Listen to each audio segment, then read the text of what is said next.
बच्चों नमस्ते। मेरा नाम रामबाबू वर्मा है और मैं SPI inter college civil line Jhansi में शिक्षक के पद पर कार्यरत हूँ। देखिए, आज हमको जो कक्षा 10 का विषय गणित है उसका जो विषय है सांख्यिकी और प्रकरण है वर्गीकृत आंकड़ों का माध्य। तो हमको ये आज पढ़ना है वर्गीकृत आंकड़ों का माध्य। तो देखिए, इसको पढ़ने से पहले हमने कक्षा 9 में हमने माध्य पढ़ा था, जिसको हम औसत भी कहते हैं माध्य, और माध्य को हम x बार से प्रदर्शित करते थे।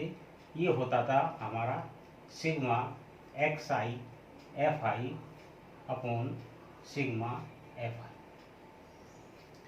इस सूत्र की सहायता से हमने कक्षा 9 में कई सवाल हल किए थे, जो माध्य के जितने भी सवाल थे। तो कक्षा 9 में जो हमने सवाल हल किए थे वो सवाल कैसे थे? अवर्गीकृत आंकड़ों के सवाल थे। तो देखिए, लेकिन हमको हाई स्कूल में क्या पढ़ना है? वर्गीकृत आंकड़े। तो अवर्गीकृत आंकड़े और वर्गीकृत आंकड़े क्या होते हैं उसको देखिए। जो कक्षा 9 में हमने पढ़ा था, जैसे कि एक उदाहरण लें हम कि एक गणित की जो विषय है उसकी परीक्षा हुई एक कक्षा की, और उसमें जो गणित का पेपर था वो कितने नंबर का था? 100 नंबर का। और उस गणित के जो पेपर में जो विद्यार्थी बैठे थे वो विद्यार्थियों की जो संख्या थी वो कितनी थी? 30। तो देखिए, ये जो टेबल दी है ये वाली, इसमें जो 10 नंबर आए उसमें कितना विद्यार्थी है? 1। ऐसे ही 20 नंबर जो विद्यार्थी के आए उनकी संख्या कितनी है? 1। ऐसे ये संख्याएं दी हैं हमको। ये अब ये सबसे अधिकतम नंबर कितने आए? 95। उसमें विद्यार्थी की संख्या कितनी है? 1।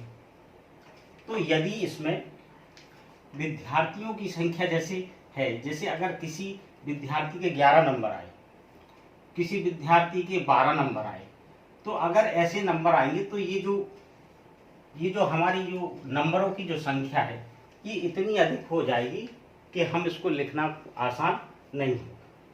तो जब आंकड़े बहुत अधिक हो जाते हैं, आंकड़ों की संख्या बहुत अधिक हो जाती है, तो हम उसको क्या करते हैं? उसको छोटा करने की कोशिश करते हैं। तो छोटा कैसे करेंगे? तो उसको हमें वर्गीकृत में बदलने की आवश्यकता होती है। क्यों? क्योंकि आंकड़ों की संख्या बहुत अधिक है।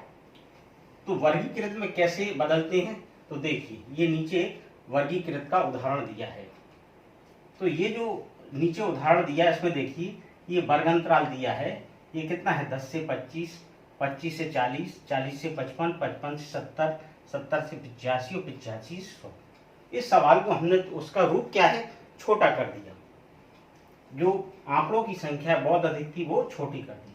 तो देखिए, अब इसमें 15-15 का वर्ग अंतराल है। अब इसमें देखिए, ये जो 10 और 25 के बीच की जो संख्या है, वर्ग अंतराल कितना है? 10 से लेके 25, तो इसमें 10 भी शामिल है, और 25 से छोटा कितना होता है? 24। तो हमको 10 और 24 तक के ही इसमें बारंबारताएं लेना है, संख्या लेना है। तो 10 की बारंबारता कितनी है?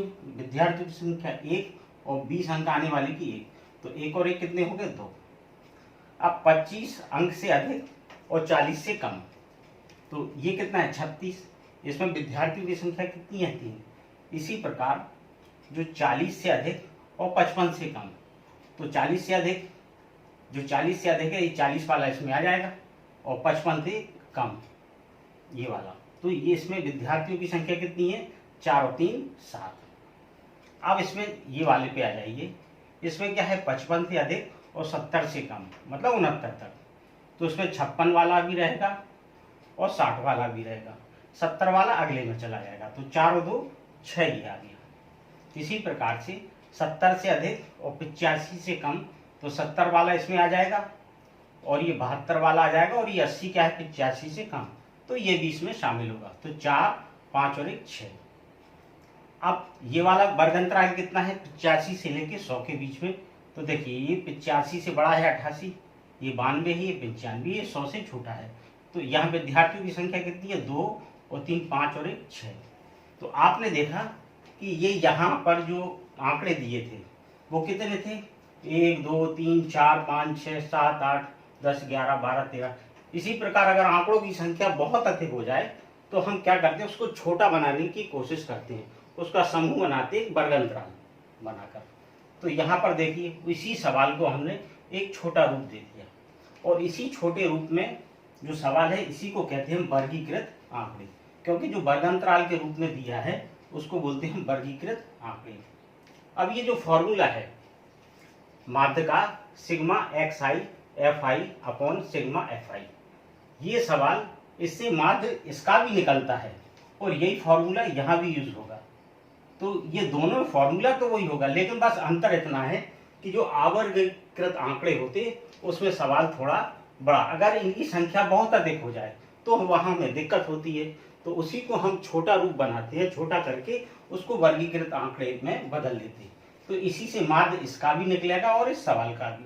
तो अब हम जो आगे जो सवाल करेंगे तो वो हम उसमें इसी फॉर्मूले का यूज करेंगे।